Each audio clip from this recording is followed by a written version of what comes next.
With the cup final in early November to prepare for, Drogheda fielded a much-changed side against the students, who themselves were badly hit by injury and suspension. It was, however, the cup finalists that made the perfect start. A mazy run and weighted cross from Gavin Brennan nodded in by Peter Hynes. In front of a poor attendance, Drogheda should have doubled their advantage soon after. Graham Rusk carving out an opening.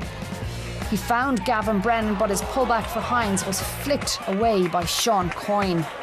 UCD were being forced to live off scraps as they struggled to reach the pace of the game, but amazingly they could have been level, but the woodwork was to deny.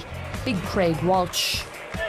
Martin Russell must take a lot of credit in the way in which he allows his students express themselves on the field of play, and it was that intervention which drew parity. Good link play between Dean Clark and Sean Russell. Robbie Benson shrugged off McNally's challenge and blasted by Sava. Drogheda continued to force the issue in the second period. Micheal Daly showed good vision in pinpointing Declan O'Brien at the back post. Mark Langtry's nudge in the back went unnoticed by Tomás Connolly. With chances at a premium, Drogheda were at least probing. Ryan Brennan sent Alan Byrne into the area. He squared it eventually for the onrushing Gavin Brennan, but he just couldn't keep the shot on target. The draw leaves Drogheda without a win in 6 league outings, whilst results elsewhere leaves UCD requiring just one more point to assure top flight survival this season.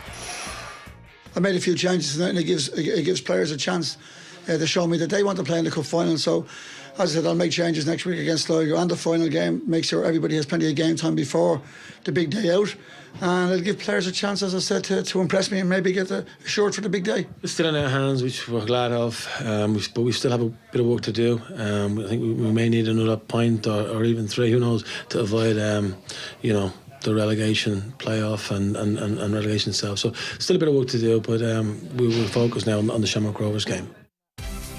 And so, with 2 matches remaining, this is how the table stands. St Patrick's Athletic are the champions. Dundalk and Sligo Rovers will slug it out for the runners-up spot.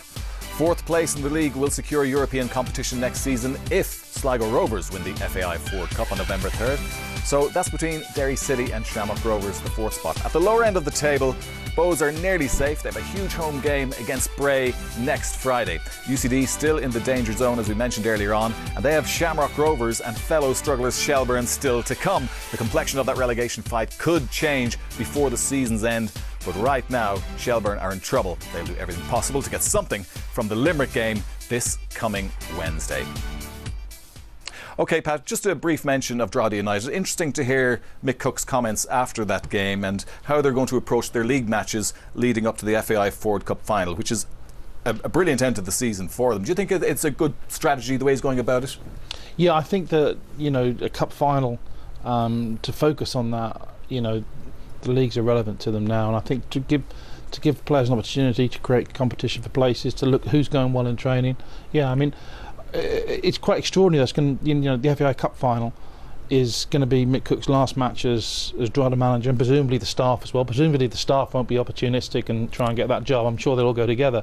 But having lost 2 cup finals this season, 3rd time lucky, and that's what it's all about for Mick Cook and Drogheda now.